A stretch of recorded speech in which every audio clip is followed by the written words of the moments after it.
how do I know what I'm doing is right? You've just done very well in your GCSE. Okay, got 13 A stars, by the way. Actually, God doesn't need our service. That phrase could be sort of misunderstood in a way. We usually express that the other way around, right? As in we serve him. But when you say he serves us, meaning what? I'm just a pipe. And a pipe is only valuable and useful if it's empty. Isn't that path shorter and easier? Yeah. And the guide will say, no, you go there, you'll die. The pleasure of Allah has always been free. When somebody's charging for it, that is not your mentor. But Allah sent me to a place to learn from my own student, to teach me what I needed to learn. That's humility. We need to think about how can we give, not how can we take. Yeah. Because that's the spiritual mission of the prophets, to give and not to take. Salman Hasan, welcome to In Good Faith. Assalamu alaikum. Waalaikumsalam. How are you? I'm good, man. I'm good. Yourself? I'm good. Well, you asked me just before we off camera. I asked you if you're happy. You said, "Am I happy?" Well, this is not about my happiness. I might be happier after the end of this. Hopefully so. In this discussion. That's my task. That's your task, is it? That's my sheikh, or my mentor rather, has asked me to, in every interaction I make, to leave the other person happier than they were. So we'll test that at the end. Okay, interesting. Well, you, I'm very confident that I'll be happier after our interactions because historically, I think I found that's a general trend in the times that we have interacted. I was reflecting on the fact that I think the first time we met was when you were at university. You were at the LSE, and I think so. That means I must have been, I don't know, GCSEs or A levels or something. I think you'd just done your GCSEs. Okay, fine. And I went to the celebration party. Of my GCSEs? Or something like that. No. I think it was a mutual friend, so Rehan Khan, who lived here. Yeah, that's I think right, it was something to do with him. Either marriage or kid or something, I can't remember. Quite possibly. But you'd just done very well in your GCSEs. Okay. Or something like that. Got 13 A stars, by the way. Yeah. So, now I'm happy. One of my happy memories. It's interesting. We're recording here today on GCSE results day. That's a funny thing, isn't it? Wow. Today is GCSE results day. That's right. Yeah. Anyway, okay. So, well, you said a couple of things which would be interesting to follow up on, which is you talked about having a mentor. When I look at you, I see you as the mentor. So what's going on there? Tell us about how this mentor came into your life. Well, the day the mentor thinks they don't need a mentor, that's the beginning of the end, I think. So I've been on a journey all my life looking for mentors, and we do this. We all do this. So we look for mentors in career, mentors in sports. Very few people want to be, or very few people try to be a serious sportsman without having a coach.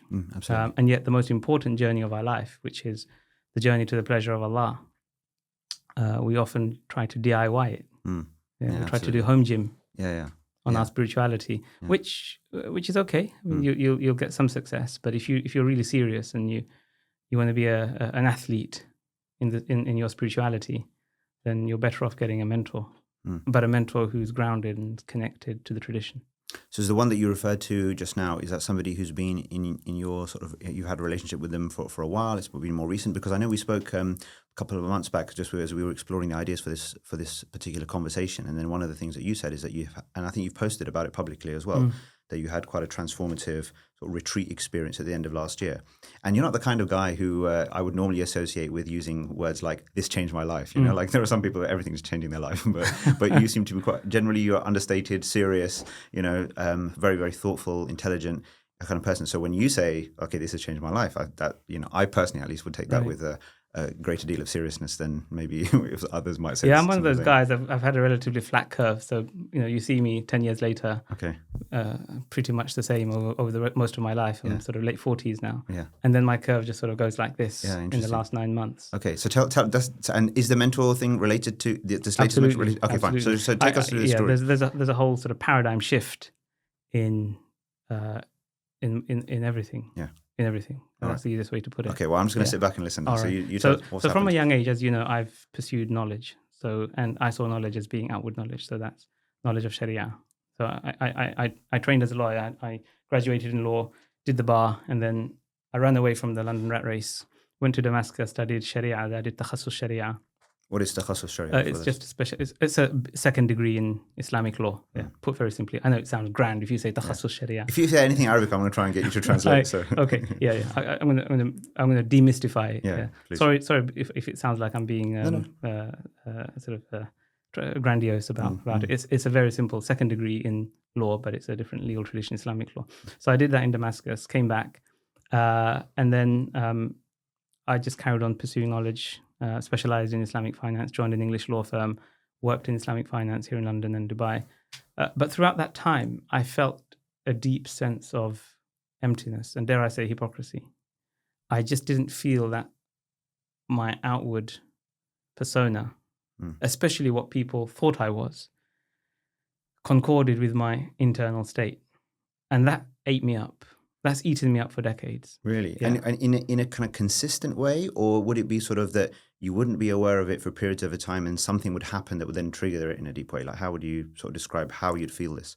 I think it's a bit of both. There's always been a sort of slow burn, knowing that how people describe me is not how I truly am, and thinking they don't know who I truly am, because we all know deep down our deepest, darkest secrets.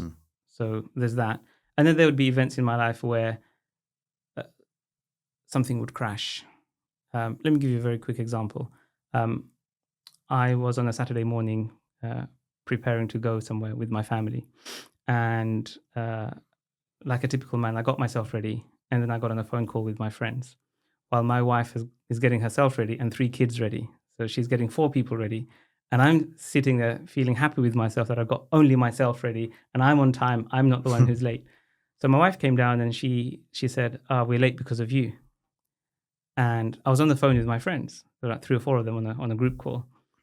Some of them you know them. So people I respect and who respect me a lot. And when my wife said that to me, I felt attacked. I felt as though an injustice had been done to me. My ego flared up. And I forgot to press mute on the phone. It's one of those moments. And then I gave my wife a piece of my mind. Oh, no. I said, I'm not the one who's late. And I raised my voice and I was upset and I was angry and I defended myself. And she argued back. And the truth is, as I reflected later, when my whole being was reframed in the last 9 months, I reflected on this incident. The truth is, I was not being compassionate. My wife was getting herself ready and 3 kids ready. And so what she was really trying to say to me was, I could do with some help. But like a typical man, I took her words literally. You're the reason why we're late. And I did the logic. I'm not the reason why we're late. And I started arguing back and it got heated. And so when I realized that I hadn't pressed mute, I was really embarrassed. And at the time, I didn't cotton on that. Why am I embarrassed in front of people and not embarrassed in front of the one who matters? That's Allah. Yeah. At the time, I didn't come to that realization. I actually realized this in retrospect. A few years later, over the last 9 months, when I'd been going through this spiritual transformation under the guidance of a mentor, where we were exploring these themes, but through behavior and actual interaction. So weekly, bi-weekly, monthly check-ins, talking about actual incidents and events that are happening, and trying to institute behavioral change based on a theological framework. And the theological or cosmological framework, that just basically means how God fits into our understanding of creation, is very, very simple and something that I'd never heard before through all of my study. And it's so simple that it's kind of blindingly obvious. And that is that at the beginning of creation, before creation, there was only Allah, and Allah existed in himself and his attributes. And Allah was Al-Wadud, the loving, and out of his love, he created the universe, including us.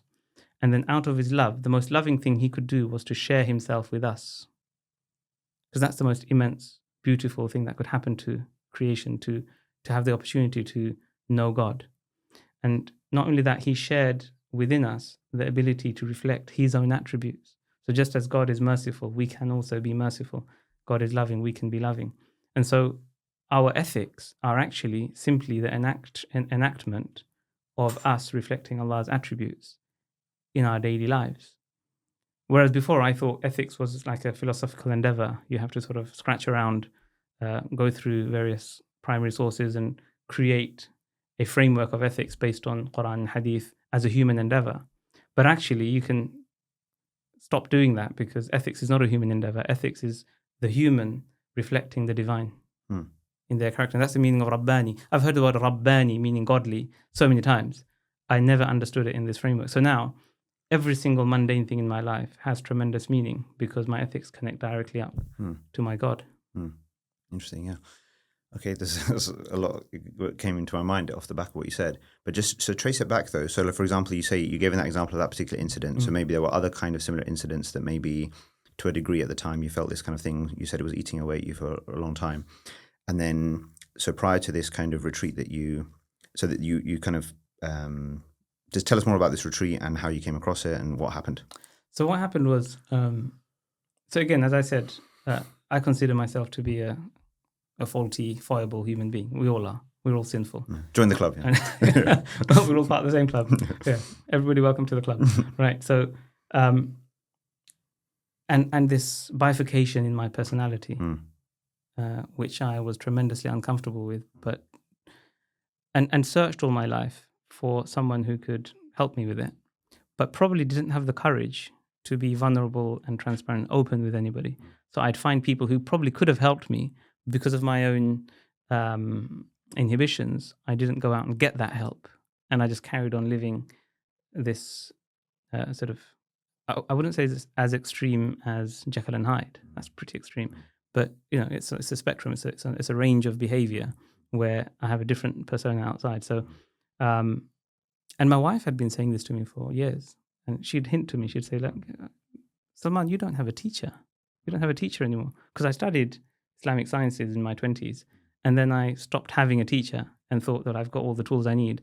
If ever I need an answer to a question, I can refer to people or I can look it up. And that's what I've been doing. But I've not had a staple diet of teaching from a mentor, whether it's a knowledge mentor or a spiritual mentor. I've not had that for decades. And my wife would hint. And she'd sometimes say to me, I mean, you think you know a lot, don't you? And stuff like that. Because someone like me, I'm very opinionated. I will synthesize and process my views, research, and then come to a conclusion, and then I'll defend it. And so people often find me hard to deal with, difficult to get along with. Sometimes. You're talking about you, not me, right? Yeah, okay. Talking about me. Yeah. I'm talking about myself, not you. That sounds like... This isn't in that last part sounds like me. Yeah. Right. So last October, I think one day my wife just held the mirror up to me. And she gave me an ultimatum. She said, you need to sort yourself out. That's a pretty serious thing. And that day I just stopped defending myself. I just realized this is pretty serious. And I need to get help. So I made a dua to Allah. Allah, guide me to the man who will guide me to you. That was my dua. Strangely, I've got a friend called Talha who went to LSE a few years after me. Okay. 6 months before me, he's also going through a kind of moral crisis, different to mine, but along the same lines. And he was making the same dua, and he was also led through divine providence to the same person. So I made a dua, Allah, guide me to the man who will guide me to you. That day I spoke to somebody, and they said, tomorrow there's an event in Whitechapel. Go there, you'll find what you're looking for. It sounds like a movie, doesn't it? So I went along with my tail between my legs because I was broken. I needed someone. I needed help. And it was the first time in a very long time that I admitted that I need help. Because some people like me don't often easily admit they need help. And that's partly up. And it's a male thing as well. But when you said people like me, I thought, men. Yeah, men, but also lawyers. Yeah. And also people who study Sharia. Because all those three things give you a sense of... I've done something. Yeah, we've achieved something. We've done something. We're it. Yeah. And so I thought I was it. So I went along to this gathering. And every single word the Sheikh said just was relevant to what I was going through at that moment. Can you kind of either paraphrase or give an examples of the kinds of things that he was saying? Well, it addressed all of those problems that I've set out already. Right, okay. So all of those issues that I was facing with myself, how to unite my personality and make me one and whole. In fact, we use the word whole in English to mean someone who's well and healthy, as in one integrated person, not two. Yeah. Because being bifurcated in any way is a type of trauma. And in fact, it is a trauma response. And I could trace the contradictions in my being, my personality, or my thinking to past experiences which were traumatic. And so it taught me how to, within that meeting, I understood this framework that I described earlier, this theological framework of understanding Allah's attributes and how my responsibility as his Khalifa, a Khalifa in Arabic. And Allah says in the Quran, He says to the angels, Inni ja'ilun fil ardi khalifa. I will send a representative to the earth. A representative is someone who represents you. So if I'm suppose a generous person, I'm a philanthropist, and I give somebody some money, they go to that town and distribute this money on my behalf, i.e. represent my generosity to those people. That's the meaning of Khalifa. And so can you see the meaning of Khalifa? I used to think Khalifa means a steward, which means I have to be environmentally friendly, I have to be kind. And so can you see, I was subscribing to a But those things aren't untrue either. They're not untrue, but it's the source of that framework of ethics, Understood, yeah. which before I said was piecemeal and scraped out of text by human endeavor. Whereas here, the source of ethics is direct now. Yes. Yeah, I have a direct light as a source of ethics. So now when I meet a person and I wish to leave them in a happier or better state, I'm doing that because that's what Allah does to us. I'm reflecting His attribute because Allah serves His creation every day. In what sense? How do you mean that? Because obviously that phrase could be sort of misunderstood in a way, right? We understand. We usually express that the other way around, right? As in we serve Him. But when you say He serves us, meaning what? As in just facilitate, supports, etc. So this is a very important thing. So can you see it's turning our idea that we serve God on its head? Actually, God doesn't need our service. You see, Allah is Al-Ghani. He doesn't need anything from us. Mm-hmm. So by reflecting His attributes, every act of obedience to God is a reflection of one of His attributes. It's very, very simple. Even when we fast, we withhold from something that's halal. We don't eat for a certain period of time. What are we doing? Allah doesn't eat. Yeah?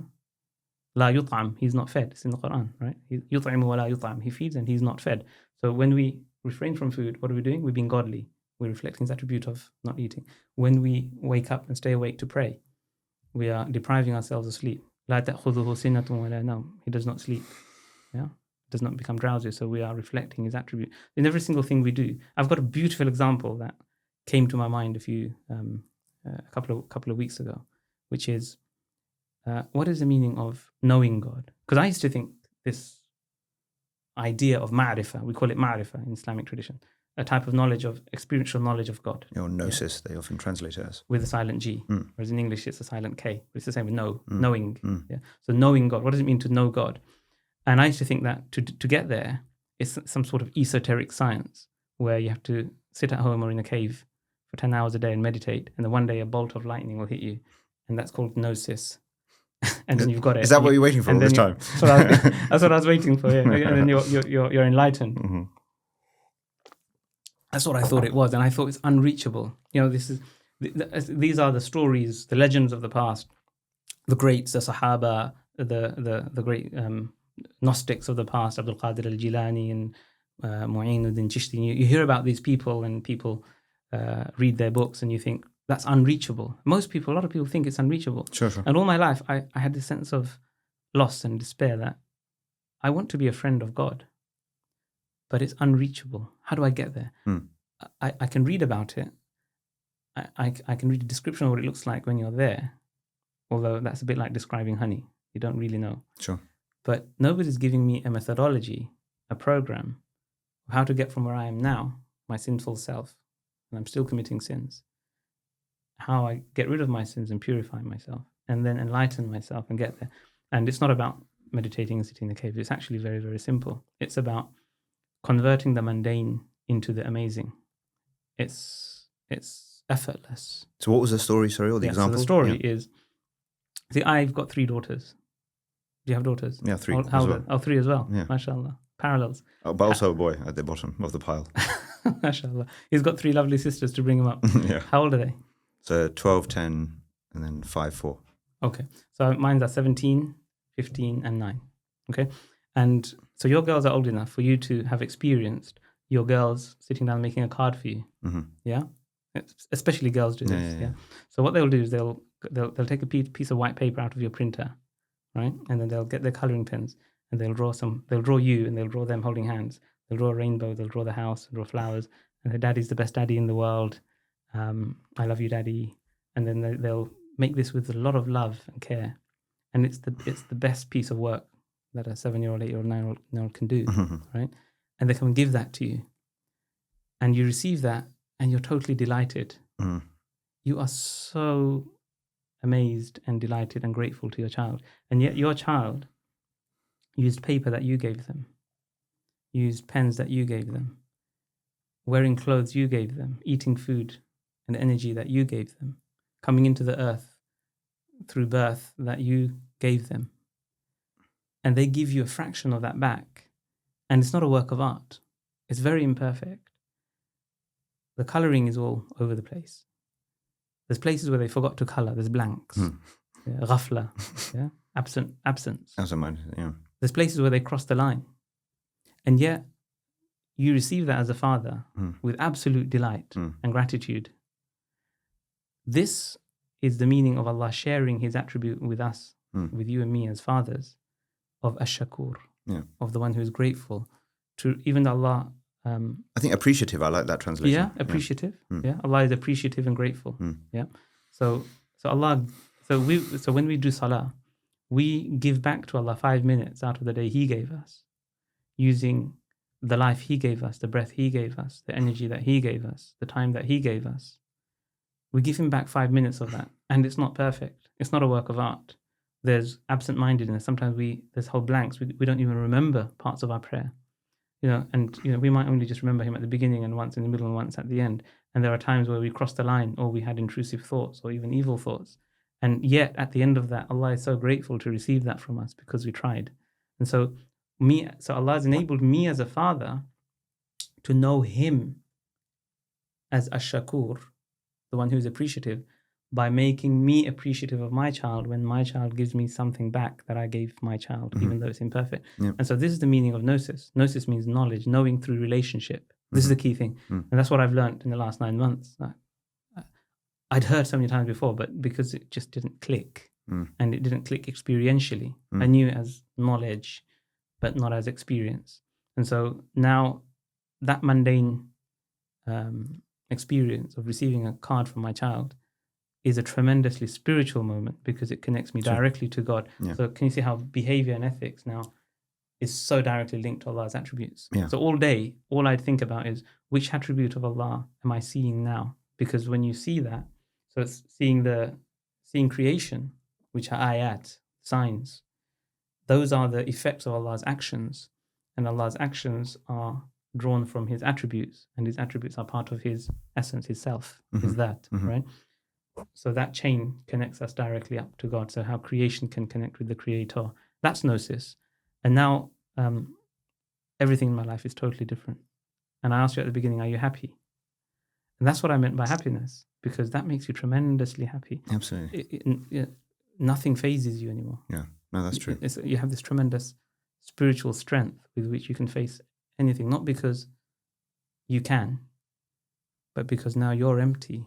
And you know that God is acting through you. Yeah. So that's powerful, and I definitely relate to that. Both the difficulties that you described at the beginning, as well as how to sort of transcend those. I'm interested in, because earlier you seem to sort of indicate in a way the kind of you are indicating, and I think appropriately, like the direct nature of this access, let's say. Okay, but I just wonder whether, like, if we track back, like, through that journey, as well as now, or since this kind of, in this last sort of 19 months or so, how has your, because you've studied and taught a lot of Arabic as well. You've had presumably, and you can maybe tell me, like a relatively close engagement with scripture, with the Quran. See, to me, a lot of what you have said in terms of, let's say, the solution or the way forward, or what's benefited you,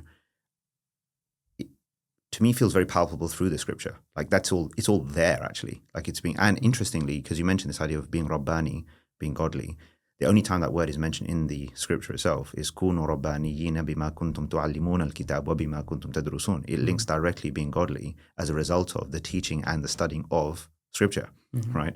As if to make it that is the kind of the gateway through which you can actually access this higher level of godliness and a sort of a direct connection. So I'm just trying to understand, like, where now in this framework, where did before and where does now, like, the Quran kind of sit for you, and how are you engaging with it, or engaging with it differently as a result of seeing things in this way? Yeah, that's a very good question. So, in the past, I saw the Quran as effort, Effort in what sense? as in I need to exert myself Right. in order to engage with the Quran. Hmm. Because the Quran, of course, is the word of Allah. It's the primary source of our deen. It's the source of guidance. And so I thought I need to engage with it as an act of worship, as an act of duty, as a service. So going back to this, and this idea you said, well, I thought we serve God. And Do you mean as opposed to like accessing it from the point of view, how can I derive something from this or benefit myself from it? Do you mean as opposed to that? I'm going to come back to that. Yeah. So I probably had quite a transactional attitude towards religion and God Himself, Allah Himself, where I thought, well, if I do this for God, He'll do this for me.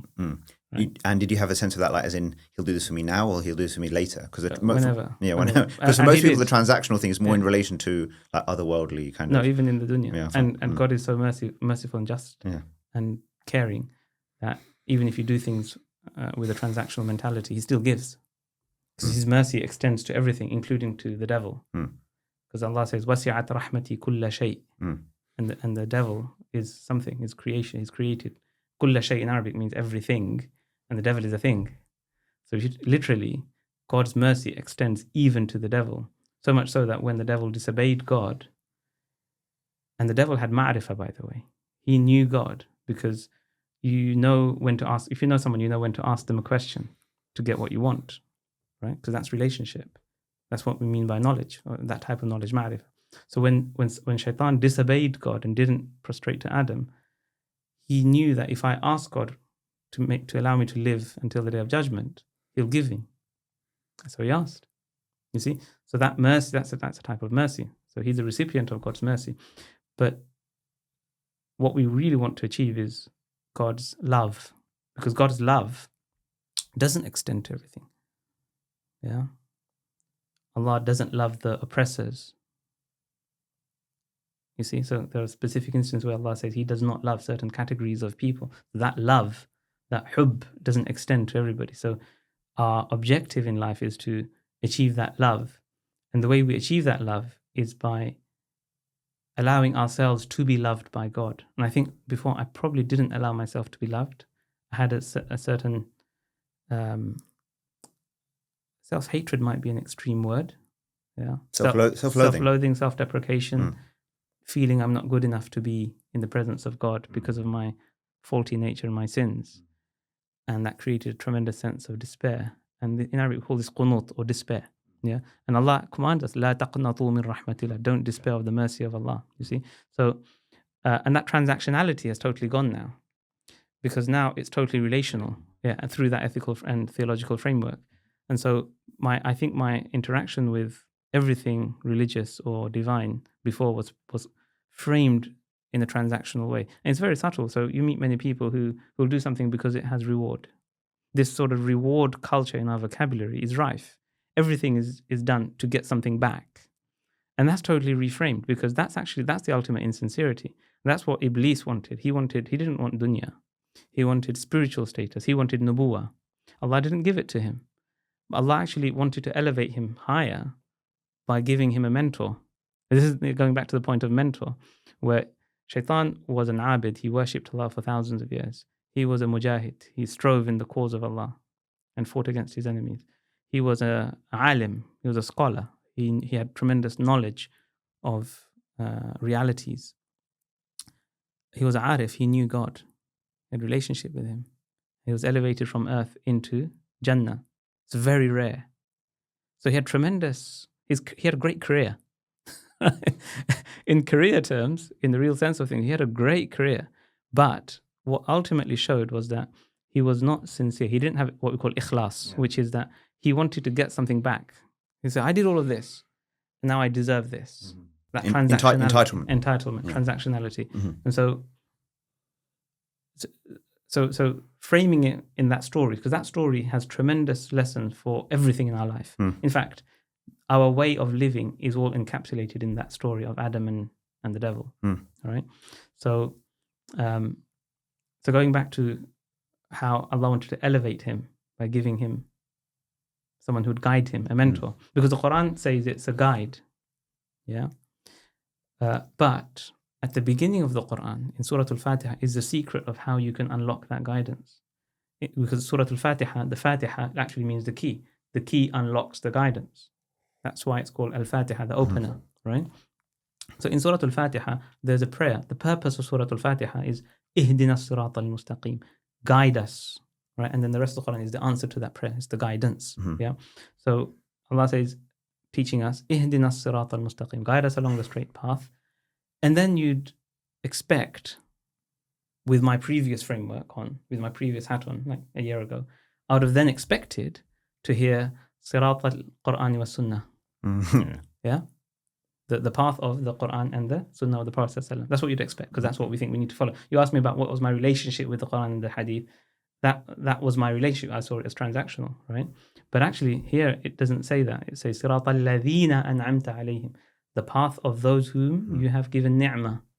So now it's asking me to have a relationship with other people. To unlock the guidance, I need to do that through a relationship. Ni'mah meaning blessing or favor. Yeah. That's right. And those people who've received that blessing or favor are the people who've been previously guided. It's very clear. Yeah. And later on in the Quran, فَأُولَٰئِكَ مَعَ الَّذِينَ أَنْعَمَ اللَّهُ عَلَيْهِم مِّنَ النَّبِيِّينَ وَالصِّدِّيقِينَ وَالشُّهَدَاءِ وَالصَّالِحِينَ. So an'ama is used again, and then it's listed out who these people are. So translate that. Yeah. So the path of those. So those people are with those who Allah has again favored. أَنْعَمَ اللَّهُ عَلَيْهِم مِّنَ النَّبِيِّينَ, among the prophets. وَالصِّدِّيقِينَ, those who truthfully served the prophets with sincerity. وَالشُّهَدَاء, and the martyrs. وَالصَّالِحِينَ, and those who are righteous. And so our responsibility is to learn directly from those people. Now, some of those people are not available to us anymore, like the prophets. There's no prophets now. But that's why that last category is so important, because this knowledge is carried in each generation by the righteous in that generation, the Salihin. This is promised in the Quran. I'm not making this up. So that journey again that I spoke about at the beginning, and that dua I made, guide me to the man who will guide me to you, was answered the next day, very quickly, because I think I was so broken that I had no recourse but to be sincere. You know, they call it rock bottom. Yeah. So when you can't be self-reliant anymore. Yeah. So all my life I've been self-reliant. I've tried to achieve everything through the volition of my own intellect or my own energy, thinking I'm self-reliant. And then when all of that fails you and betrays you, then you're like on a sinking ship. And they say there's no atheists on a sinking ship. So you call out to God and you're willing to go to any lengths and surrender. I was in that state.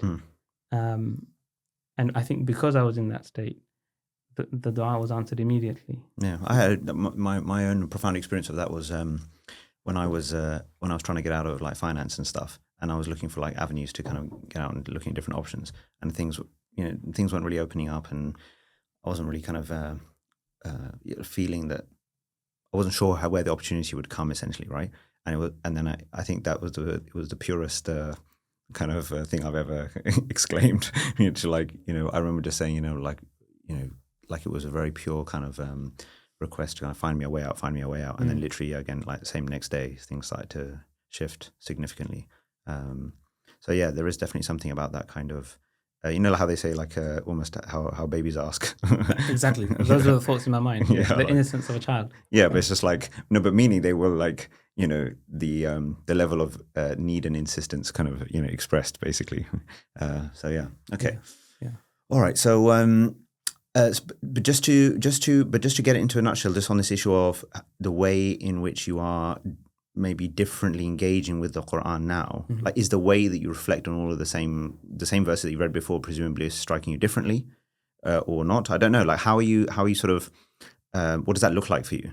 And frankly, like how, what I'm interested to understand is whether or not, like in your experience now, you feel that actually with this model or framework that you've described, that a lot of it is much more intuitive, actually, almost again directly accessible or intuitive, rather than necessarily having the feeling of I need to kind of go through this scripture for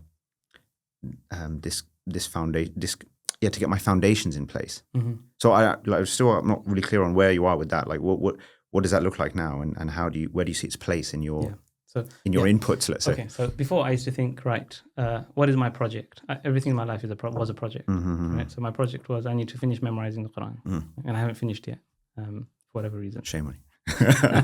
Right, or I need to understand the deeper meanings of all of the words in the Quran, so I'm more knowledgeable. So I was on the path of knowledge, but it was very outward knowledge, and again it was transactional because I thought the more Quran I know, the higher my status will be on the Day of Judgment. Right, so the higher I will rise, I will recite and rise on the Day of Judgment. So I'm looking for status, spiritual status, but it's still status, and status is not God.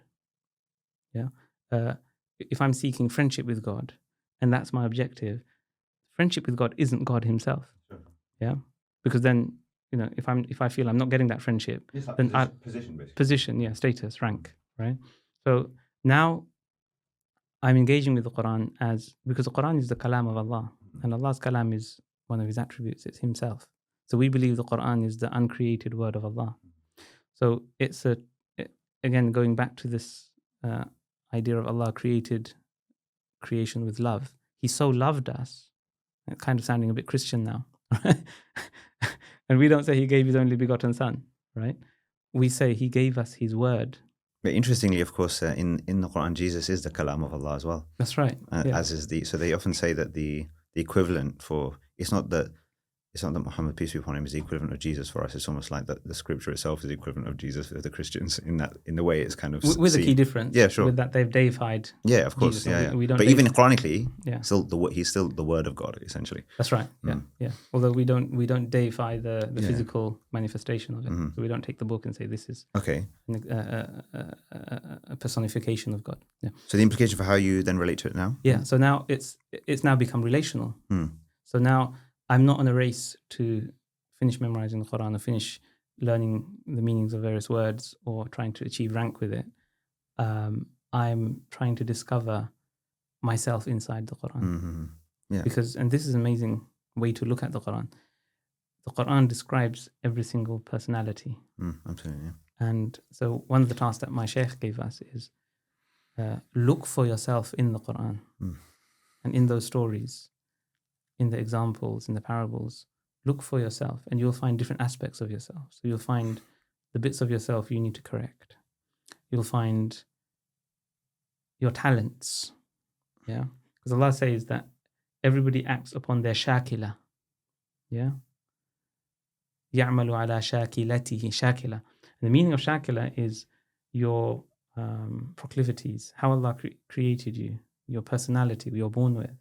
So everybody has a talent that they've been given by Allah. It's different for different people. Everybody's talented. And you can find your talent by looking in the Quran. That's an amazing exercise. And that's a relational exercise because what you're doing then is because the Quran is Allah's word. It's Him speaking to you. So now what you're doing is it's like you're reading a letter from your Creator and trying to look in there and find your DNA. How did you create me, Allah? What am I good at? And therefore, what is my purpose? So you can read the Quran looking for your own purpose. And that's connected with prayer because Allah can guide each and every one of us directly through meanings that He implants in our minds and in our hearts. We should never underestimate a thought or our imagination. Yeah. Because we didn't create them, Allah created them. 100%. I'm so down with that, yeah. I think this is one of the key tragedies of the kind of, let's call it the contemporary religious culture, that essentially we have completely lost the ability to trust ourselves, basically, and to realize that, I don't mean in that way, but I think like to your point, right? Like as in overly suspicious of every thought and idea. And I think that there's not I don't think it's in the culture, generally speaking, for there to be this idea of the imaginal sort of aspects of things are kind of heavily downplayed, right? Because everything's externalized. Yeah, I think what's happened is it's been theologized. So because... But you mean in a technical sense? Yeah. So theological hierarchy, structured, or what they call organized religion. So Islam is not an organized religion. We don't have a clergy. We don't have that kind of hierarchy. It's much more, dare I say, people might object to the word, but egalitarian or democratic. Yeah, I'm down with that. That's right. So but that doesn't mean that everybody can just create their own beliefs and faith and framework. But it is based on a simple idea that God must be universally accessible. I mean, otherwise it just doesn't make sense. Relationally. Yeah, relationally. That's what I mean. Yeah. But see, I can't then say, look, I had a dream that I need to go and murder somebody. It's an extreme example, right? And so therefore, this is God's message to me, so I'm going to go and murder somebody, right? No, because the Quran says murder is haram, right? So within the safety net of the framework of our core beliefs, which are communicated and set out, that God is one. Somebody can't say, well, I've had a dream that there are 5 gods, right? You see, so it's an obvious statement, but it needs to be said. But beyond that, so that kind of sets the ballpark, and beyond murder and 5 gods, we're good, yeah. Yeah. So within the ballpark that is set by the Sharia, we have the flexibility to have tremendous experiential and relational experiences with God. Yeah. So let me give you an example. I was in a salah, with somebody I'd met through this journey. And in the same salah, both he and I asked Allah the same question in our minds. Yeah. Because he had a dream that he'd visited Jannah, right? And I really wanted it. I wanted to have that experience, right? And again, it's motivational, not that that's the objective, you see? It's just a nice thing to have. It's a bit like if you go to visit the king is going to host you. He's going to give you food, going to give you a drink, going to give you a tour of the palace. All those things are part of the king's generosity. But if a person gets hung up on those things, oh, wow, look at that plant, that's amazing, and you get hung up on that, and you forget the king, then you've turned what the king gives you into the objective and forgotten the king. And some people, that's a trap. So the people who are wise use the gifts that God gives them to know him better. The people who are foolish use God to try and get those gifts. Yeah. You see? And so I was wrestling with this idea that how come I'm not having this tremendous spiritual experience that he's having? We're on the same journey.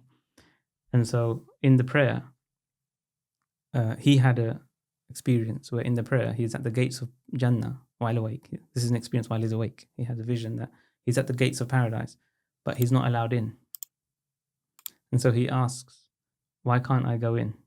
And me, in the darkness, in my prayer, I asked Allah in my heart, why can't I enter Jannah? And both of us got the same response, but through a slightly different spiritual experience. I got the response because you have kibr, you have pride. And that's based on the hadith that whoever has an atom's weight of pride will not enter Jannah, because pride is the reserve of God. We have no right to be proud. And he got exactly the same response, but through a conversation in his vision, in the same prayer, in the same masjid, at the same time. And afterwards, when we shared, we realized we've had the same spiritual experience. And so that ability to have a direct spiritual relation and conversation with God, that I hadn't come across before. But it's in the Quran. So now you ask me how I read the Quran differently. See, when you read the end of Surah Al-Imran, what does it say? الَّذِينَ يَذْكُرُونَ اللَّهَ قِيَامًا وَقُعُودًا وَعَلَى جُنُوبِهِم. Those who remember Allah standing, sitting and lying down. وَيَتَفَكَّرُونَ فِي خَلْقِ السَّمَاوَاتِ وَالْأَرْضِ. And they ponder, they reflect on the creation of the heavens and the earth. Not simply saying, oh, that's a beautiful plant, but wow, if that plant is so beautiful, how beautiful must the creator of that plant be? Yeah, so that's pondering. And now, tafakkur in Arabic is silent. It's not words, which means it's thought in the mind and in the heart. And so I'd always thought, well, silent meditation is not something that's there in Islam. And I've always wondered, so how come the Prophet Muhammad ﷺ, we knew that he went up into the cave before his nubuwwah. We don't have any evidence of it after the nubuwwah. But before the nubuwwah, he went and he would silently meditate. He would ponder about creation. and the evils that he saw around him, and try to think about how he can be a better person. And that's meditation in the broadest sense. I don't mean in a specific religious sense. It's meditation as in being present and thinking about the heavens and the earth and attributing those to God.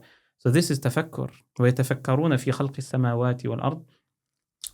And then there's a munajat. So if you think about the stages of this verse, so they first remember Allah, they bring Him to mind, and then they ponder and meditate and think about Him, and then they speak to Him. رَبَّنَا مَا خَلَقْتَ هَذَا بَاطِلًا. This is called munajat. This is called speaking out. But munajat is a one-way private conversation, right? Where I'm speaking to Allah, right? Our Lord, you did not create all of this for nothing. Yeah? فَقِنَا عَذَابَ النَّارِ رَبَّنَا مَا خَلَقْتَ هَذَا بَاطِلًا سُبْحَانَكَ. Glory be to you. فَقِنَا عَذَابَ النَّارِ. So save us from the punishment of hell. The next bit is amazing. فَاسْتَجَابَ لَهُمْ رَبُّهُم. That's after a few verses, then it goes there, yeah. No, it's straight away. No, it's not. It's because then the munajat continues.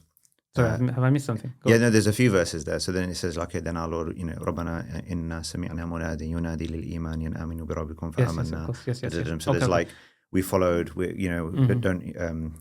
basically forgive our sins, etc. And then he says yes, then he responds to them. Yeah. So this, you're right, the conversation continues. And then there's فَاسْتَجَابَ لَهُمْ رَبُّهُم. So then there's an answer from their Lord to them, right? And if you take that literally, in a conversation, how do you answer? Now, of course, Allah doesn't speak to us in words because that was reserved for the prophets, right? But Allah communicates with us through meanings and thoughts that He puts into our minds and our hearts. And there's a tremendous opportunity there for relationship with the divine. And that's something I've learnt very recently. And I'm wondering why that was never taught as a spiritual exercise. Because when I was a kid, we'd go off on these like sort of Islamic camps and Islamic circles, and there'd always be a section called tarbiyah and tazkiyah, right? So tarbiyah meaning education, and tazkiyah meaning purification. But the reality was there was no actual purification. There's no methodology, no guidance, and I would scream out for it, and I'd ask, "Where is it?"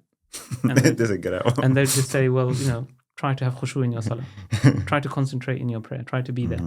And it's just an instruction. There's no pedagogy, there's no methodology. And so here, through this mentorship, and that's the amazing thing. So although, and in fact, because the relationship with Allah is direct and so profound, you have direct access to the spiritual world. And like the physical world, the spiritual world has its risks and dangers. So in the physical world, if I were to go on a risky journey, like climb Mount Everest, I would not go up there without a guide. I also would not go up there with a bunch of friends to guide each other. You see? Yeah. And so sometimes I explain this to people. The mountain of the journey to God has also risks, because I could misinterpret. So you need a guide and an interpreter on that journey who's been there before. So you need someone who's gone to the peak of Everest and back, and ideally someone who's gone there a few times and back and taken other people and knows the terrain. Because you might be halfway up and you say, "Oh, isn't that path shorter and easier?" Yeah, and the guide will say, "No, you go there, you'll die, because you can't see the weather conditions around the corner," right? And so that's why you need a tremendous amount of trust. Once you've done your due diligence and you found your guide, you then, within the framework of the Sharia, that once you're on the train, you don't then question, why are there 5 carriages and not 6, because it doesn't make a difference. You go along with that methodology, and you benefit from it. And the proof is in the pudding. You judge a tree by its fruit. How do I know what I'm doing is right? Several things. You get communication directly from Allah as a kind of indication and a news that what you're doing is right. Let me give you what happened to me in that first week.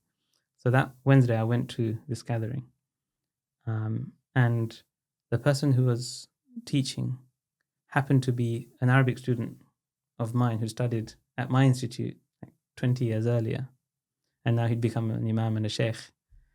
But he's younger than me, maybe 7, 8, 9, 10 years younger than me. So Allah sent me to a place to learn from my own student, to teach me what I needed to learn. That's humility. And his words struck me so much. Afterwards, I went over to him and I spoke to him and I told him, this is where I am. I was very transparent with him. This is what I'm going through. And he said, I went through the same thing 2.5 years ago. Exactly a similar journey, because he's a person of knowledge as well. And I couldn't find it anywhere, and I found it here. And then he gave me certain things to do during that week. So I went away. That Friday morning, I woke up and I had a dream. And in that dream, I was in Baghdad. I've never dreamt myself in Baghdad before. Never thought I'd ever go there. So I'm in Baghdad with my wife, and we're at the grave of Sheikh Abdul Qadir al-Jilani, right? And it's a very strange. I've never dreamt myself at anybody's grave. Was he specifically referenced in? No, in your stuff? All right, no, so no. There's no reference to him. It's just totally random. Okay. And I never thought I'd ever visit his grave, or he wasn't necessarily someone who's in my radar in terms of knowledge, tradition, or anything. Like, I've never really read anything by him.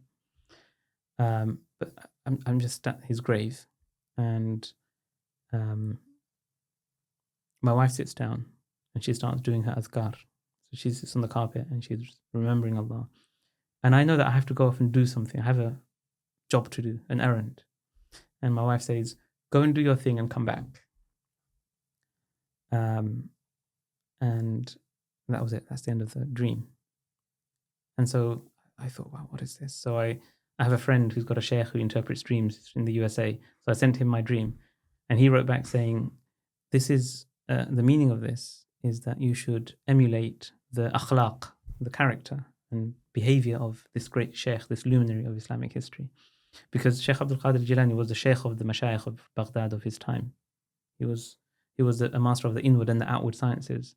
And he's also a totally uncontroversial person. People like someone like Imam al-Nawawi or the 4 Imams. No one's totally uncontroversial. No, there's very... But I mean, he has wide acceptance. Yeah, wide acceptance. I mean, you don't really... No sort of particular denomination or tradition rejects him. Yeah, some of them reject people who claim to follow him today. Sure. But he himself, nobody rejects him because of his tremendous unification of knowledges. And so he said, you need to emulate his akhlaq, his character. It's about your behavior, my behavior. So I took that meaning, and he said, you should learn about his biography, you should read up on him. So I started doing a bit of research on him. And then a few days go by. The next Wednesday, I go to the same gathering on the Wednesday. And the same sheikh, he's presenting. And the whole talk from beginning to end was on Sheikh Abdul Qadir al-Jilani. That's funny. Yeah, and I hadn't told him that I'd had this dream. So I went to him afterwards and I said, this is amazing, because that's the dream I had. And now I've come and you spoke about Sheikh Abdul Qadir al-Jilani. And the whole talk was about the four things that he'd said. One is, beautify your relationship with Allah by removing creation from between you and him. Beautify your relationship with Rasulullah sallallahu alaihi wasallam by removing all other leaders between you and him. Beautify your relationship with creation by removing your ego from between you and other people. And beautify your relationship with your akhirah by removing dunya from between you and your akhirah. On that point, on that third point, you see, so again, because this is a program, experiential program of purification and enlightenment, there's a purification bit and then there's an enlightenment bit. Like the La ilaha illallah. So you first do takhliyah, you first empty, and then you adorn with illallah, with Allah himself. And so there's a process of weeding out your garden of negativity and negative traits of character and so on, and then you plant. And that whole there's a pedagogy to it. It's a process, and you do inventories and you do reporting and so on. So something happened to me recently where somebody I felt I'd been very generous to. I went over and beyond. But I couldn't give them something they wanted. Okay, I'm going to leave it like that because I don't want to give more details, so the identity of the person is not revealed. I felt I'd been over and beyond generous. They felt that, that they have a different version of the story, which is fine. We all have a different experience of each other. But I remember at the time really trying to be as generous as possible. Recently, I reached out to them again and said, hey, we didn't get a chance to catch up. Let's have a catch up. And he totally snubbed me. He said, I don't want anything to do with you. Don't contact me again. Literally. And I was initially very affronted. And you see, anger manifests itself anger is a core emotion, but many of us don't manifest anger as what we would outwardly call anger. Mm-hmm. Yeah. So I manifest it through passive aggression sometimes. Someone like me, I'm not a outwardly aggressive person. Most people aren't scared of me unless, and when I stand up, they're even less scared of me. You can't tell how tall I am when we're sitting there. So I'm sure that had some anger inside me. I felt how ungrateful. Yeah, I felt affronted by his ingratitude, and I felt he is ungrateful to my generosity. Those are my raw feelings, and that's the nature of our nafs, which is we can translate as ego or feelings or emotions or desires. So nafs we translate as feelings, emotions, and desires. Okay, and that nafs is not a bad thing, because those core emotions are required, they're needed for our survival. And actually, some of those things Allah created in us and are actually there because we were in Jannah before our ruh was in paradise. So we've seen the beauty of paradise. So when we appreciate beautiful things, like a person who looks at a beautiful woman and objectifies her, which is wrong, at the core of it is an appreciation for beauty, but it's not allowed in this way. Right? There's another way you channel that appreciation of beauty. But the appreciation of beauty itself is not a bad thing. You see, it's how you exercise it. Yeah? Because Allah, inna Allaha jamilun yuhibbul jamal. Allah is beautiful. He loves beauty. Okay? So the attributes of the nafs are there for a purpose, which if directed in the right direction can be a tremendous force for that spiritual journey. But it can also, if misdirected, can be a tremendous force away from the direction of that journey. And so my nafs brought up anger, passive aggression, resentment, because that's resentment, isn't it? Feeling, how dare he be ungrateful to my generosity, right? So that's how I felt when I got that message. And then I messaged my wife. She's my first port in the storm. And as I was messaging my wife, I thought, I can't be so crass and tell her I'm full of resentment and anger. Right? I've got to show up better to my wife, right? So I wrote something a bit more spiritual, right? And then I realized, hang on, I'm lying. I'm lying to my wife. Those are not my raw emotions. That's not actually how I'm feeling. I'm not really feeling, may Allah grant him the best. That's not really what I'm feeling right exactly, now. Yeah. Sure. I'm trying to cover it. I'm trying to plaster over it. Yeah. And so then I remembered my spiritual path, which is that actually I'm just a pipe. And a pipe is only valuable and useful if it's empty. Now, if there's something in the pipe, then it's not useful. It's blocked. You need to do something about it. And so if my ego is in my pipe, then the divine attributes can't flow through. And so I have to get my ego out of my pipe. And remember that actually it wasn't my generosity, because I'm a pipe. It was Allah's generosity that He honored me to allow to flow through me and benefit another person. The moment I thought that, again, connecting my behavior with my theology through thinking of myself as emptying myself of myself. Yes, exactly. I felt a tremendous sense of relief. And that's when you're spiritual. It's often quoted this, some say it's a kind of prophetic narration, although I think that's probably disputed, but this idea of تَخَلَّقُوا بِأَخْلَاقِ اللَّهِ, right? Like essentially, exactly. Which is, how would you translate that? Like, incorporate or manifest the Yeah. characteristics or qualities of God, essentially. Yeah, yeah. Enlighten yourself with the qualities of God. How do you? What about? Okay, so just to put the kind of some of the kind of critical / counter arguments to some of this, which is to say, okay, fine, that's all very well, but of course, divine qualities are not just all all the lovey-dovey, merciful, compassionate, generous, so thing like there's also the vengeful components, right? And the sort of, let's say, the tougher components. The word vengeful. No, but as in muntaqim, I was thinking that as a word, right? As in one of the names. It's listed in amongst the names, right? I think the word vengeful in English has other connotations. Okay, fine. But let's say the one who retributes. Okay, fine. But the point being is there are those qualities too, essentially. So is that what does that mean for what you're saying?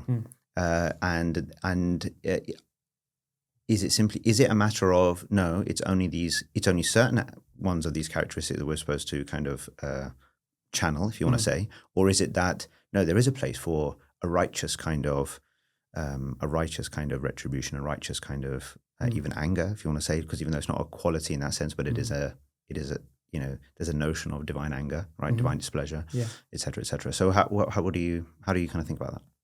Yeah. So there's a very famous example of Ali radiallahu anhu, who was in the battlefield. And in the battlefield, the two armies tried to kill each other. Yeah. It's not a nice place to be.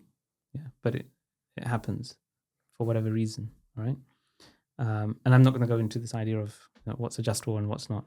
I mean, that's another podcast. That's right. Yeah. There is a concept of an Islamic justification for violence on the battlefield, for conflict. Yeah.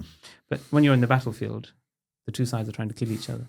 So Ali radiallahu anhu, who's a cousin of the Prophet Muhammad sallallahu alaihi wasallam, in battle, he overpowers an enemy and he's about to kill him, and the man spits on his face. And at that moment, he withdraws and he doesn't kill him. And the man says, "Why didn't you kill me?" He said, "When I was fighting you, I was fighting you because that was my divine given responsibility." Effectively, I was reflecting Allah's attribute of Al-Muntaqim, for example, or Al-Jabbar. By the way, we think of Jabbar as the compeller, but the word Jabbar actually means the one who fixes things. Consoles even. There's different. That's right. Because when a bone breaks, we put something called a jabira on it, which is a splint. Interesting, yeah. Right? And so if something's dislocated, sometimes it hurts a lot to put it back into place, right? And so that's the role of Jabbar, to put things back into place. It might be painful, but it fixes it. Yeah. That's right. So when we now see ourselves as a pipe through which Allah is acting, when Allah says in the Quran, وَمَا رَمَيْتَ إِذْ رَمَيْتَ وَلَكِنَّ اللَّهَ رَمَى. So if we apprehend and really understand the meaning of that, when you were shooting your arrows, you were not shooting your arrows, Allah was shooting them. So my actions are not actually my actions, God is acting through me, right?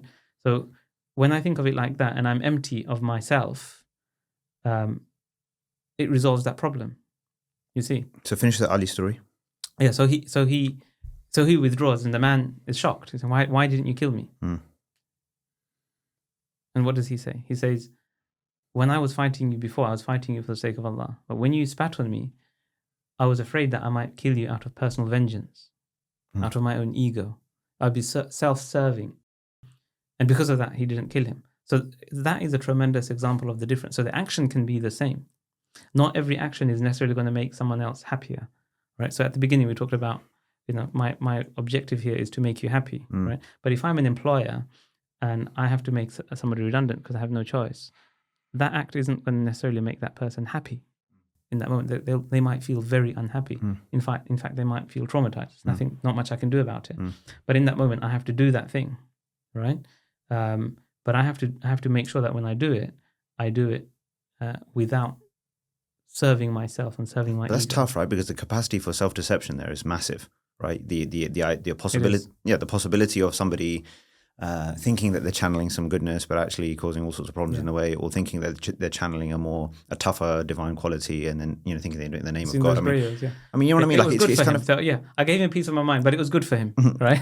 Yeah, that's a self-deception. No, exactly. Or and then to even to invoke God as part and parcel of your justification as well. Yeah, using God to serve myself. Yeah. But it starts to get very Yeah.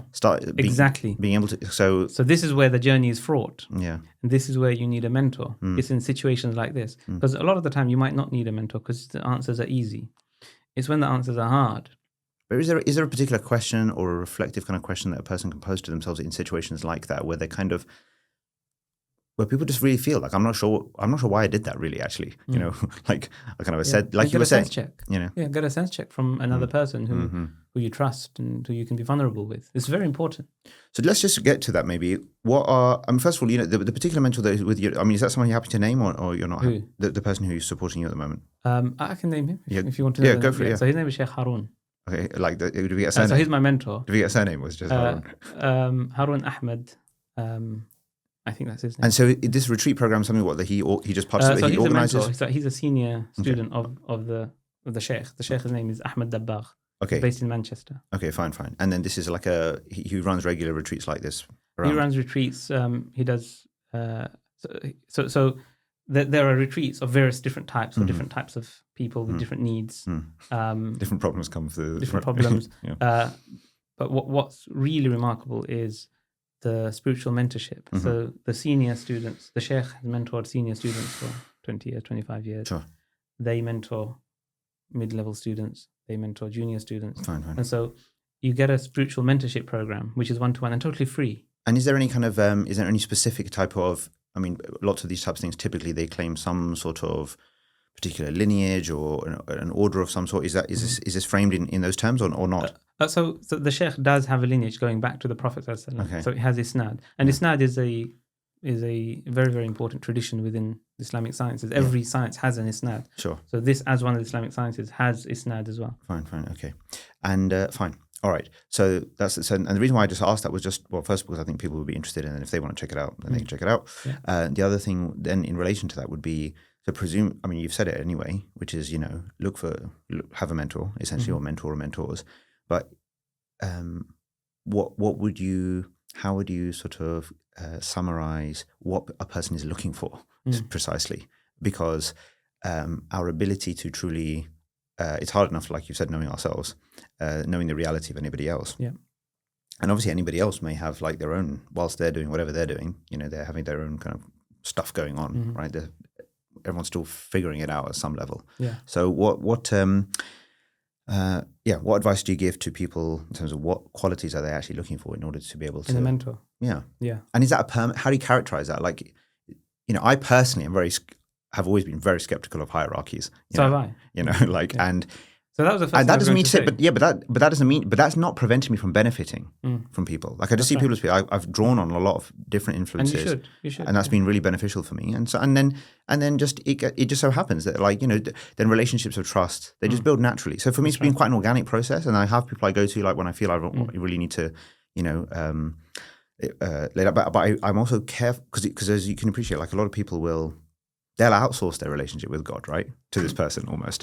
So it'll become like how in kind of in legal or technical questions, or you have to ask, but you can't think for yourself. You have to ask the person. Ask always, and then similarly here, which is the opposite of the journey that I was describing. Well, right, which is there's tremendous agency in what I've described in terms of observing yourself regularly. And then checking in with your mentor, and then adjusting your behavior. Yeah, sure. That's true. Going back and apologizing to people. Yeah. Being able to apologize to people. So the qualities in a mentor, maybe. Sorry, you go with that. So firstly, the first thing I was going to address is this idea of hierarchy. Okay, go on. Firstly, everybody can find a mentor anywhere. So if I'm in the water and there's somebody in the boat, right? I don't need to ask them, what are your qualities, right? Can you get me out of this water? Can you pull me onto the boat, right? And that person doesn't have to be a sheikh, right? They just need to have the strength to help me get out of the water. Certain right? kind of sheikh, yeah. So a lot of people around everybody, all of us, can mentor us in many, many different ways, right? And that's why I said, you know, when you want to get a sense check, go to the people who love you and you trust. Yeah, exactly. And you can be vulnerable with, right? And you know, who won't give you bad advice. Yeah. And that could be your mum, your dad, your brother, your sister, your child, your husband, your wife. So benefit from the mentorship of the people around you. That's really, really important. But I think finally, like often people don't find them in those immediate relationships, right? Often that's where the problems are. It's possible. And the mentors are often use your discretion. elsewhere. What I'm saying is don't rule that out. Sure. Absolutely. If there are people, and then there are people in your locality, neighbors, friends of friends, you know, try and find, salihin, righteous people in your environment that you can spend time with, who can rub off onto you, and you can get a sense check of things from. Yeah, because you might have another mentor who is just, because they're mentoring so many other people, because they're a sheikh, they don't have availability for you every day, every other day, right? That you might interact with them once a month. Right? There's lots of people who are kind of seen in this way, but maybe aren't really fulfilling the kind of function you're talking about. So is it fair to say that, for example, the one thing people need to look out for is, or to think about is, is this person giving them just sort of, if you want to say, facts and, like facts and prescriptions, or are they getting a sense of feeling connected, essentially, or being can they give me what they've got? This is the key question. So it's a bit like driving, right? Some people can drive, but they can't teach me how to drive, right? So I could get in the car with them and they can take me on the trip and we can enjoy that, and then when I'm off, that's it. Yeah, that's right? a good way to think about it. Yeah. But then there's some people who are driving instructors, yes, exactly, who can teach me how to drive, right? They can give me what they've got. Yeah. And then there are some driving instructors who are actually murabbis, who can teach me how to become a driving instructor. That's even a higher level, right? Yeah. And so that's the first thing you need to look for. Can they give me what they've got? Because I've met many scholars throughout my life. Many of them are accomplished and salihin, right? It's lovely spending time with them. You should, because spending time with the righteous people, it rubs off onto you. Yeah. But you still can drive afterwards, basically. Afterwards, I can't drive on my own. Or I haven't necessarily transformed. I haven't had a deep necessary shift inside me. Sometimes you can. Sometimes you can spend time with a tremendously spiritual person, and that experience can transform you through suhbah, through companionship, right? It's possible, but it's rare. Yeah, I wouldn't bank on that. If I'm going to spend my whole life waiting for that half an hour with that person who then I'm going to transform, I'm looking for a needle in the haystack. That's not the journey, right? If that happens, it's providence. It'll happen, right? So you need to look for a person who can give you what they've got, as in they've got a map of the journey, and they can tell you what that journey looks like and what you need to do along the way and where they can arrive you at. So they can tell you, I can take you to the peak of Mount Everest, and this is what the journey looks like. This is what you'll need to do. These are the stages. So they can map it for you. I think that's really important. Yes, because sometimes we're required to, and in our time, I don't think it works. We're required to just blindly accept that person knows where they're going, right? If they do know where they're going, why can't they tell me? Yeah, exactly. Yeah, no, so it's good. So I think this is like a kind of, it's a healthy mix of humility and discernment, essentially. That allows somebody to. So that's the first thing. Yeah. Then you need to make sure that they are grounded in their own practices, that they follow the Sharia, right? Because if they're not following the Sharia, how can they take me down? But how do you know, really? You need to just do a bit of due diligence, live with them, see how they behave. Move into the house. Speak to their family. Okay. Yeah, yeah. When you live and travel with a person, you'll see it. Speak to their children. What are they like at home? Yeah. Which I've done. It's quite important. Yeah, of course. Yeah. Not everybody does this, but it's quite important to me because I'm a lawyer, so I check things out, do my due diligence. I'm naturally skeptical. You see, this is what some people don't understand. They say, "You're such a skeptical person. Why have you gone for something like this where you're taking guidance from another human being? Why don't you just do this yourself?" We see you as the person who teaches us about spirituality. And so how come you've got your own mentor? And the reality is everybody needs their own mentor. Otherwise, I on my own, if I'm DIYing it, I could become a devil. Anybody can. Sure. Yeah. So that's the second thing. So can they give me what they've got? Can they map the journey for me? Are they following the Sharia themselves? Yeah. Is it free? Sounds like a very sort of mundane question. But if they're charging for it, it's not a spiritual journey. It's a business. Yeah. The path to the pleasure of Allah has always been free. If somebody's charging for it, that is not your mentor. Agreed. Yeah. I'd say those are the things. And then the fourth thing I'd say is, are they connected? And that's the question you asked earlier. Are they connected to the Messenger of Allah through their teachers, generation by generation? That's quite important. Okay.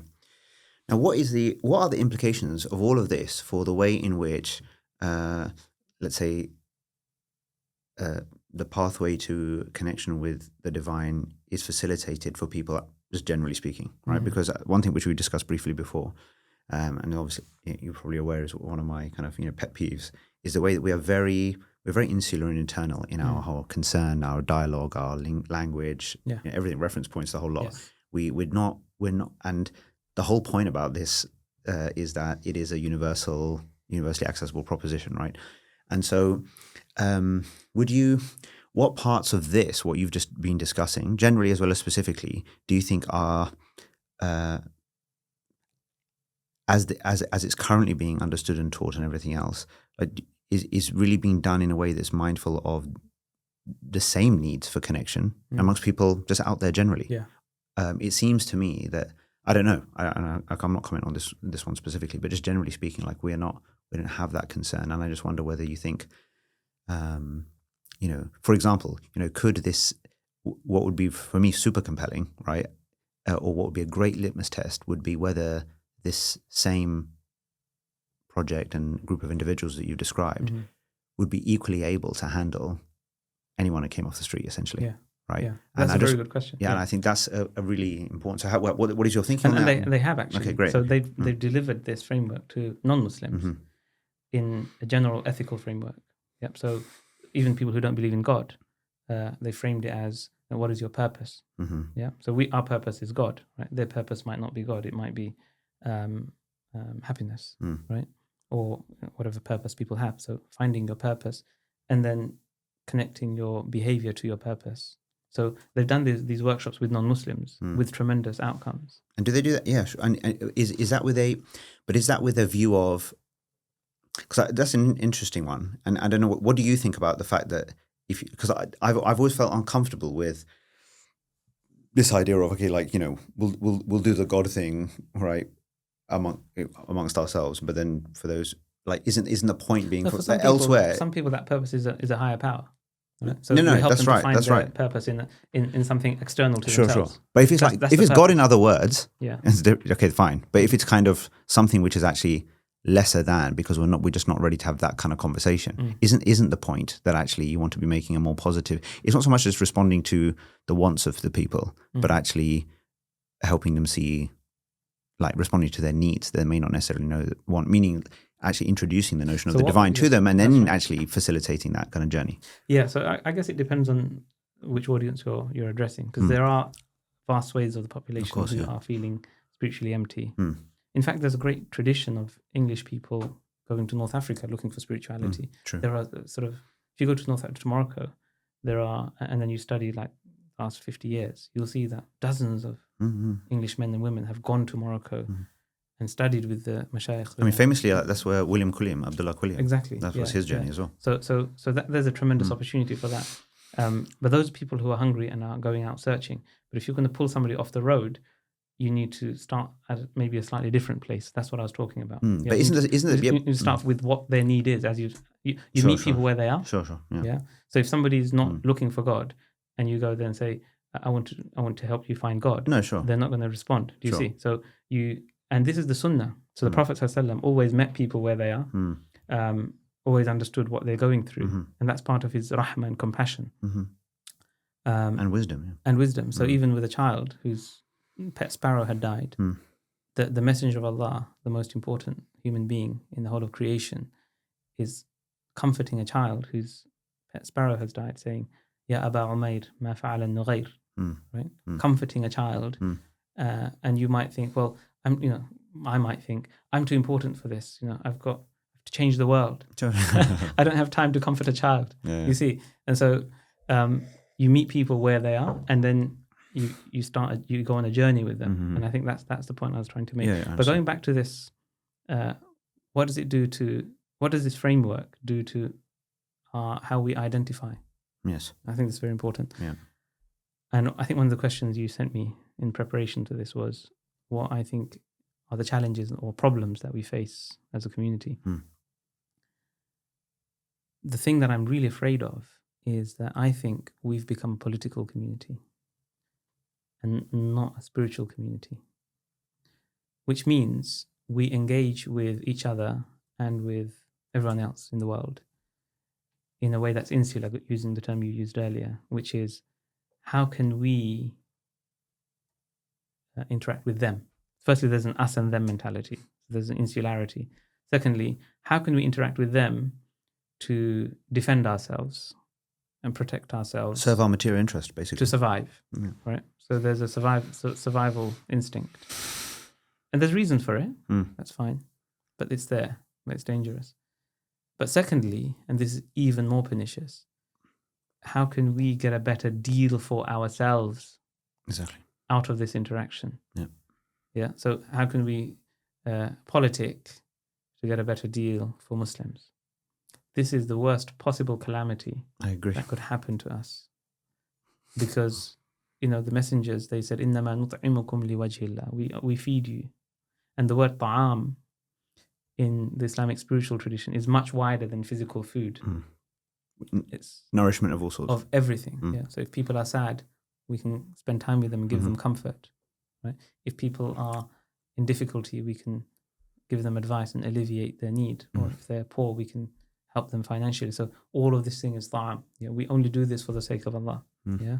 لا نريد منكم جزاء ولا شكورا. We don't want anything back from you. We don't even want you to say thank you. We don't even need a thank you. And going back to my incident where the guy didn't thank me for my generosity. Can you see how insidious and pernicious that attitude was at a personal level? But now that's been ramified and extrapolated out at a societal level. And we, as a society, we've become egotistic. And so what we need to do is go back to our spiritual sources and redefine ourselves as a spiritual community and then engage spiritually.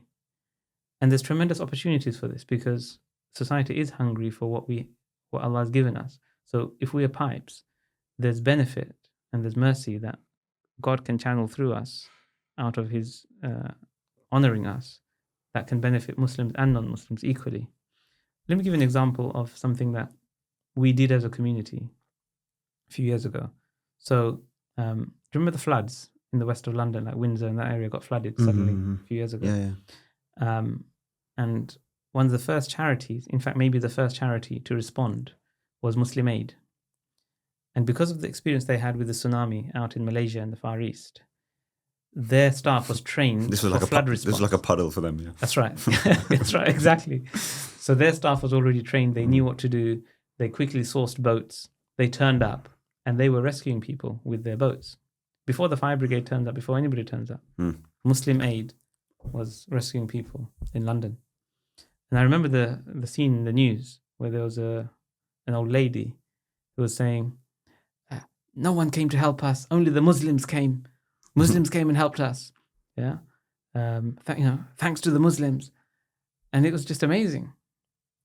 And so we have an opportunity because we have something to give. So we need to think about how can we give, not how can we take. Yeah.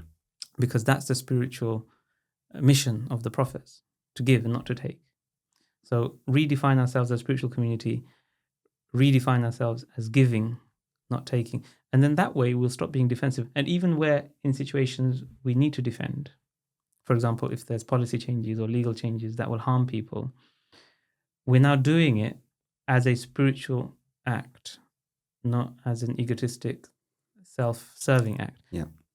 And that will show in the causes that we start to champion. Because then Muslims will champion causes that benefit non-Muslims and don't benefit Muslims directly. Do you see? Yeah, 100%. Yeah. So the question I ask is, and this tests our sincerity as a community, where are Muslims in campaigning to protect the environment? That's an Islamic cause.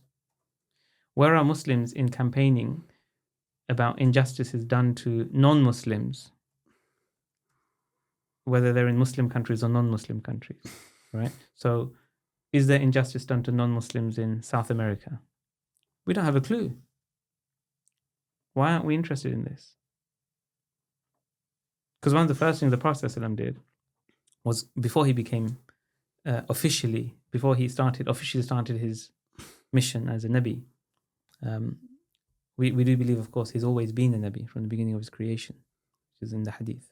Right? But his actual mission started at the age of 40, where he declared his Nubuwwah.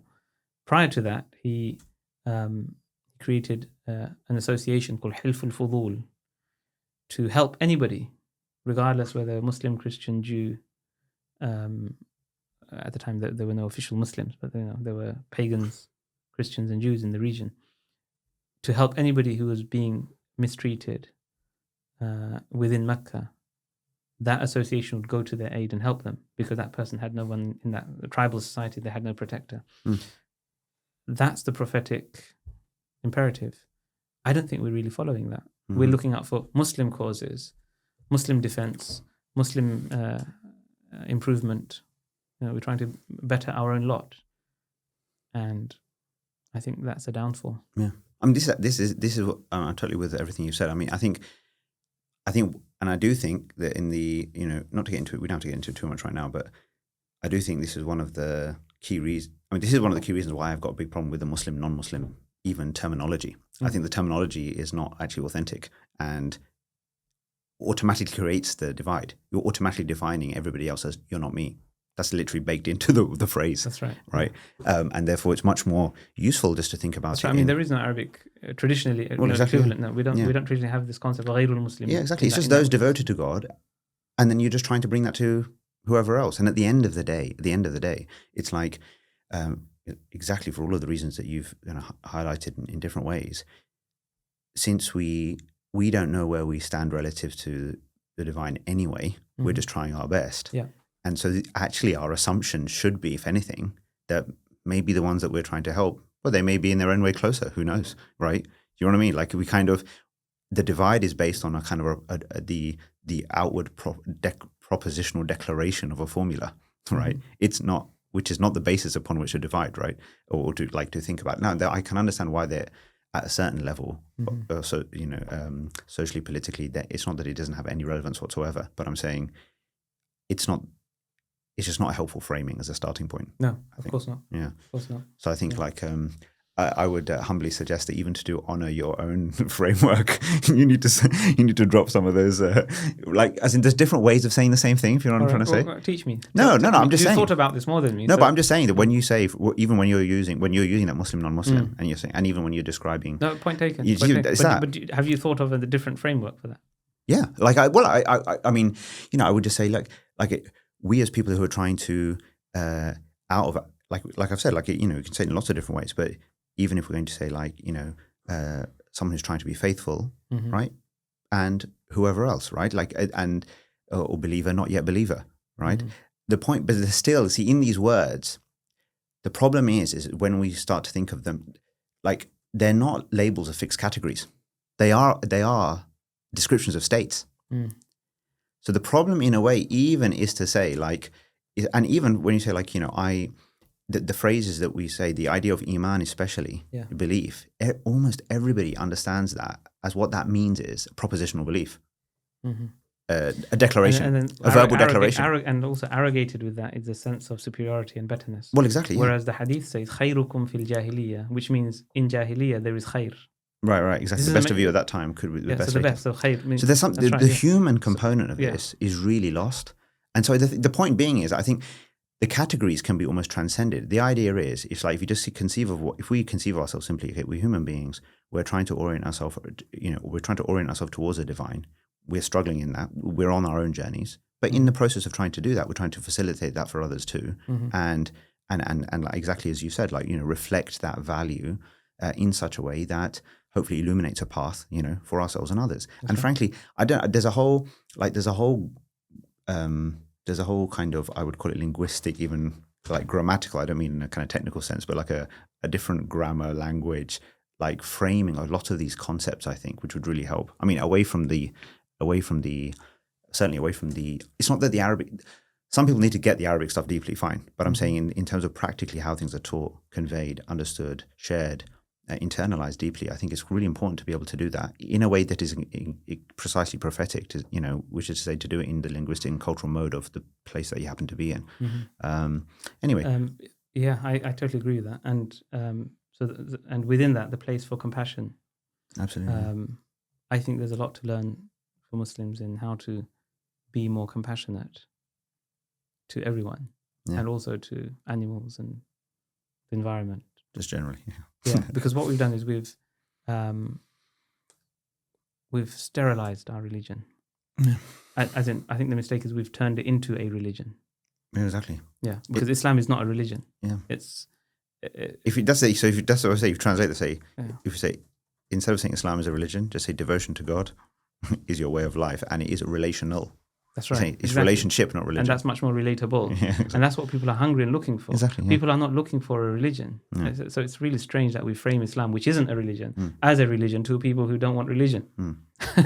It's so counterintuitive Exactly. and counterproductive. Yeah, absolutely. All right. Well, time is that has gone fast. Any final thoughts that you want to? How long do we have? Yeah, well, we haven't. We've got literally like 3-5 minutes, I think. Oh wow! We that's we've ripped through. Yes, Right. It's felt short, but unfortunately, frankly, talking about home finance, and it just seems totally boring, right, relative to this. But I will maybe we can meet again to have another discussion on a part 2 on all of that stuff. But see, coming back to home finance and why we are doing home finance. No, but I wouldn't start that right now. I'm not going to start it, okay, but I'm just going to fit it into the framework, which is it's one of those things because there's so much financial injustice. Yes. Yeah, so if we are a moral society and a spiritual society, then we'll be championing causes of justice. Right, exactly. Right? And there's so much financial injustice, and home finance is just one small aspect of it. I mean, the Step Change is a charity that did a report a few years ago which says that problem debt causes £8 billion worth of loss. A lot of that is suffering, so it's health, mental health. Now, I was listening to the radio the other day. There was a mother who was saying her daughter had gone to a car dealer, and the car dealer had persuaded her to buy a brand new car. She just needed a little city runner, like a banger. And he'd persuaded her to buy a brand new car on finance, and now she can't afford it, and she's suicidal. And that's problem debt. So it's not just about home finance; it's just debt in general, and the Islamic approach to how finance should be done, and the compassion within it. There's a tremendous story there that we need to tell as a story. Absolutely. So basically, reframing it from like technical adherence to certain rules which may or may not be understood to a moral, ethical force for society at large, basically. Yeah, 100%. Exactly. It's not about jumping through hoops and ticking boxes. Yeah. And that's what we seem to be doing as a community. Yeah, exactly. No. So look, definitely good to, we should follow up, but I will put in the relevant links just for people to kind of explore more on the stuff that you're up to in relation to that. But it's been really, really useful to catch up, and I'm glad we've had this kind of conversation, and I really thank you for your openness and vulnerability and just sharing this, because I think this will be a lot of people resonate. It will resonate with a lot of people, and will get people thinking more deeply about where their own relationship with God is. I think that's really important. Any final thoughts, words, advice, just to kind of bring this home? I hope I've left you happier than I found you. I'm happy, man. I can tick my box on my tick sheet. I'm happy. Nowadays, genuinely, like nowadays, I have felt in a good place.